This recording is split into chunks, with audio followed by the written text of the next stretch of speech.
सत्यमेव जयते या ब्रीदवाक्याला सत्यात उतरवणारी महाराष्ट्रातील एकमेव मराठी वृत्तवाहिनी आजचा महाराष्ट्र। टोकावडे नाक्यावर गतिरोधक बसविण्यासाठी ग्रामस्थांनी केली मागणी। टोकावडे नाक्यावर 4 गतिरोधक बसवण्यासाठी ग्रामस्थांनी व टोकावडे पोलिसांनी सार्वजनिक बांधकाम विभागाकडे मागणी केली आहे।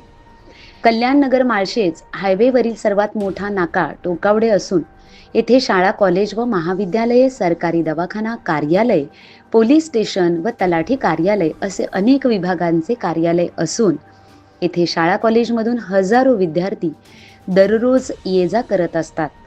शाळा रस्त्याच्या पलीकडे असल्याने रस्ता ओलांडताना विद्यार्थी व नागरिकांना जीव मुठीत घेऊन यावे लागत असल्याने 4 गतिरोधक बसविण्यासाठी ग्रामस्थांनी व टोकावडे पोलिसांनी तसेच पोलीस मित्र मानवाधिकार संघटना जिल्हाध्यक्ष राजेश भांगे यांनी पत्रव्यवहार करून त्वरित गतिरोधक बसवून देणे, नाहीतर टोकावडे नाक्यावर चक्काजाम आंदोलन करण्यात येईल असे राजेश भांगे यांनी सांगितले आहे।